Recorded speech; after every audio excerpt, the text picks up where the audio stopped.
Hi, I'm John Voight. I love Israel. I want to see Israel survive and not be overtaken by the madmen of this world. President Obama does not love Israel. His whole agenda is to control Israel, and in this way he can be friends with all of Israel's enemies. He doesn't want Bibi Netanyahu to win this upcoming election. America has not been the same since his presidency. All right, ladies and gentlemen, John Voight, the actor, speaking on behalf of Bibi. The elections are tomorrow. Joining us now is Ambassador Denny Ayalon, former Israeli ambassador to the United States and Deputy Foreign Minister for the State of Israel, former Deputy Foreign Minister. And Mr. Ambassador, welcome, sir. Thank you very much. Good to be with you, Steve. Actually, Ayalon is how I always pronounce it. I don't know why I said Ayalon, but anyway, good to talk to you again. All right, what do you think? I mean, the polls show that the Prime Minister will not get the votes needed to win, but does that mean he won't be Prime Minister? Not necessarily, Steve, because our system, unlike yours, which here it is winner takes all, in our system it's more of a power sharing, and whoever can build a coalition, and that is the Prime Minister has to get the confidence of 61, a majority out of 120 members of the Parliament, of our Knesset. So here, if there are more parties that will coalesce or will back Bibi Netanyahu, he can still be the Prime Minister.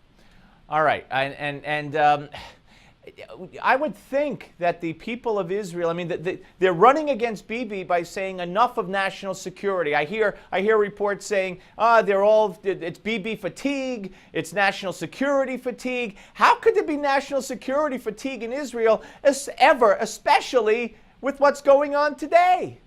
You're absolutely right, and I think whoever says that does not really understand the real inner fabrics of the Israeli society. But the issue here is that on national security there is a consensus among all Zionist parties. So on Iran there is not much difference between Bibi Netanyahu and Isaac Herzog from the opposition or many other of the smaller parties.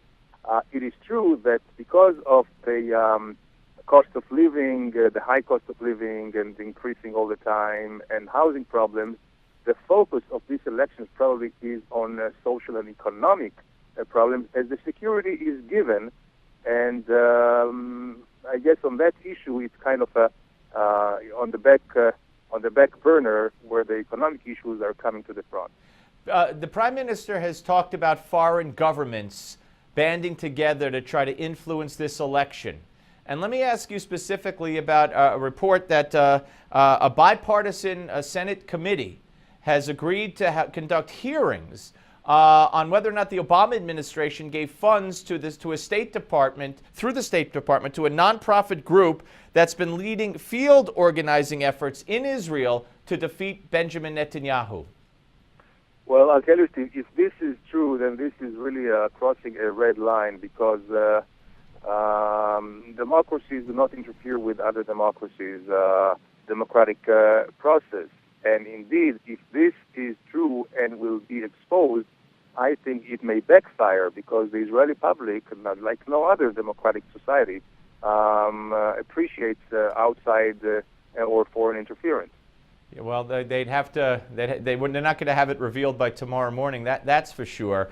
Mr. Ambassador, when we talk about Iran, the media and most people seem to focus on whether or not they'll have nuclear weapons. But Iran has gone to war with Israel through Hezbollah. Iran has overthrown Yemen through their proxies. Iran is now taking over parts of Iraq. Iran has killed Americans, both historically and as recently as who knows how recently in Iraq and Afghanistan with IEDs, etc. So when you look at Iran, you see more than just what we're talking about now. Shouldn't the president and the countries involved in these negotiations address everything involving Iran and not just focus on the nukes and let everything else go?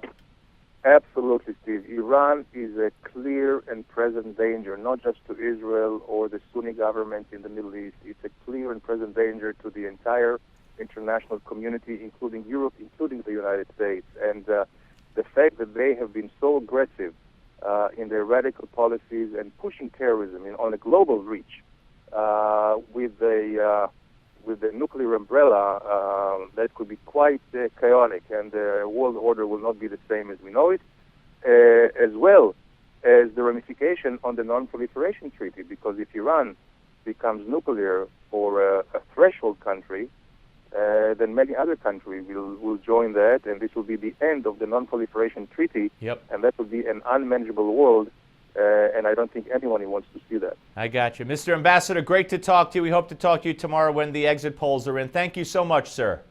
Thank you. All right, folks, we'll be back with David Swerdlick of TheRoot.com. Don't go away.